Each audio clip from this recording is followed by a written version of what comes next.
Strange are the ways of the unknown, but stranger still is the mind of man. What was the horror that lurked at Wingate Mansion? On what quest did it wail and howl, forever searching, searching? 2 twin brothers held its secret, and only they could answer it.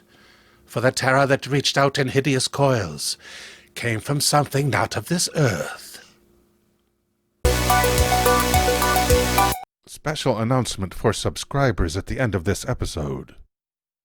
One stormy night, the distinguished members of the Adventurers Club are discussing the supernatural.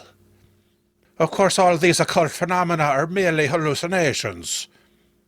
They're also a product of ignorant, superstitious minds. Gentlemen, I have been listening to you for some time now. What if I were to tell you a ghost story? A story that actually happened. Would you believe me?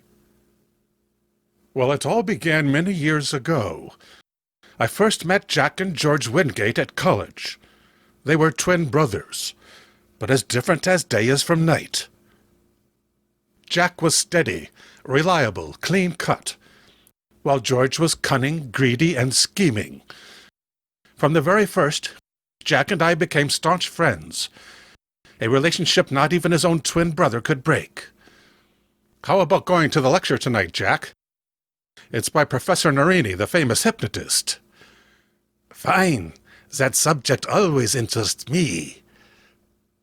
Gradually, both of us became immersed in the study of the occult and the supernatural, which George considered a waste of time. We developed an overwhelming amount of knowledge between us. But upon graduation, there had to be a parting of the ways. I truly was sorry to see my best friend leave. Goodbye, Victor. I'm off to Maine.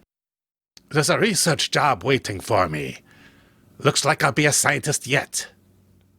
You must write me, old man. After a few letters, I lost touch with Jack. The years went by.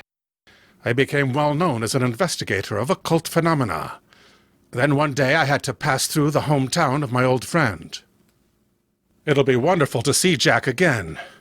What a lonely, forbidding place this is. Oh, well, the sight of him will cheer me up. Jack, what's happened to you? Yes, Victor. I'm blind and disfigured, I know.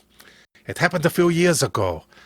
An experiment I had been working on blew up in my face. But at least I have Adrienne. The shock was unnerving, but I managed to hide it. I now turned to the beautiful girl next to Jack, the girl that was his wife.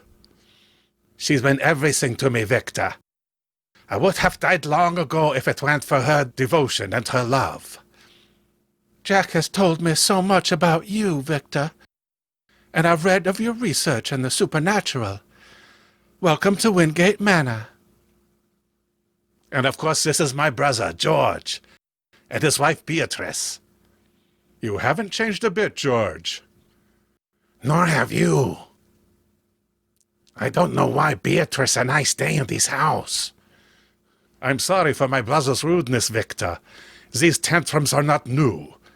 I've offered to give all the money he wants, but he never leaves me, or the house.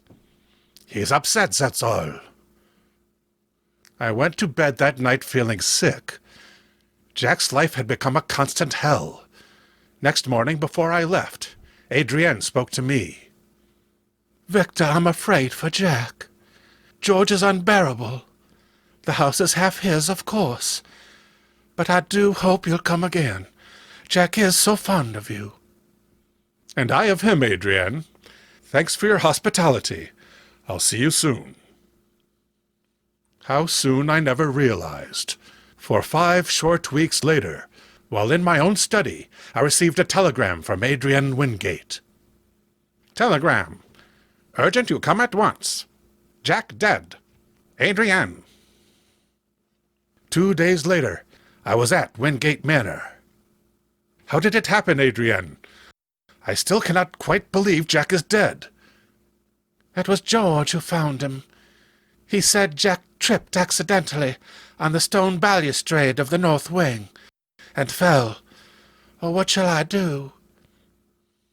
George and Beatrice welcomed me, but I felt that they were guilty as sin. This feeling grew on me more and more. And I wasn't wrong. That night, as I learned later, George and Beatrice planned drastic action. Well, what shall we do with the meddler, you fool? I told you to get rid of Adrienne before any of her friends arrived. Now she will inherit the estate. Leave it to me. This dagger will finish our task. What was that? I heard a noise. Only the thunder and lightning. Look, something's rising from the floorboards. You're crazy. It's only your imagination, I tell you. Just some smoke. There's something alive in those shadows. Alive! Waiting for us. Help! Help! Farewell, George Wingate. Your torment has not ended. George. Oh, it's Beatrice, dead. What is it, George? Who did it? I can't escape, it said. The police could do nothing. Beatrice Wingate had apparently died of a freakish heart attack. 2 nights later, we sat facing each other at dinner, still tense, still troubled from those weird events. First Jack and now Beatrice. Uncanny. Yet it has a pattern. If only I knew what it was. Stop it! Stop it! Why do you keep talking about it? Can't you leave me alone? He's on the verge of a breakdown. Listen. Hide or run, but you cannot escape me. No mortal can escape this doom. Adrienne, come here to me quickly. Victor! Let me hold you in my arms. I have come for the guilty ones. It'll kill me, too. In defense of Adrienne, Victor Pearson leaps upon the spectre. Oh, Victor, I'm still alive. That terrible smell of the dead, those fiery arms, and those eyes. I seem to be in another world. A cold world where wind howled in nothingness. Have you been harmed? Minutes later, I saw Adrienne safely upstairs.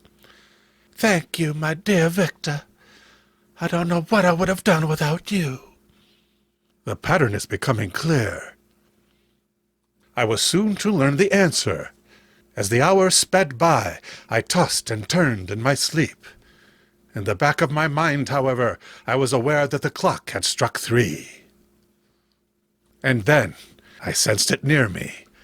The wind was shrieking in fury, but now there came another wail, a wail of the damned. Another mortal for me!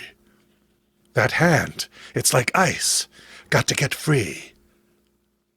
Can't breathe. Whirlpool, going deeper into it. Deeper. Then merciful blackness.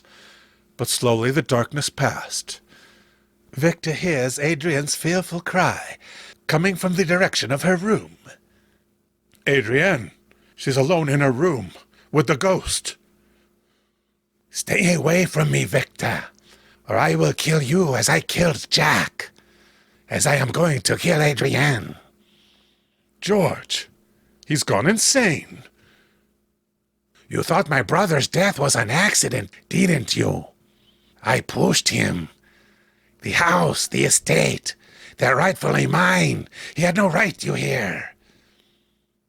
Give me that knife. Never. She belongs with her husband. She belongs in a rotting grave. We struggled furiously, but I was no match for a madman possessed with insane strength. I was knocked to the floor, senseless. Only Adrienne's scream aroused me. Help, Victor! Don't scream, pretty Adrienne. This won't hurt. Just one quick slash. Just one little sneap. Come into my everlasting embrace. Come with me to my resting place. I will share it with you, as I have shared everything else. Must get her out of here. No time to lose. Forever and forever and forever. It's all over. It's all over. There's silence in the clubroom as Victor finishes his story. I took Adrienne away from Wingate Mansion and married her a year later. But what of the ghost, man? Why did it go through all that trouble to seize you? And how did you know the ghost was Jack? The creature made sure of everyone in the mansion before killing those it sought. Therefore it had to be the spectre of Jack, for like him in life, it was blind. The twins, never united in life, were finally joined forever in death. This is a special announcement for subscribers. There is extra content for this video, which can be seen at my Patreon link appearing above. This extra content is free for all subscribers, not just Patreon members, but you do have to go to the Patreon page to see it. Please click on the link.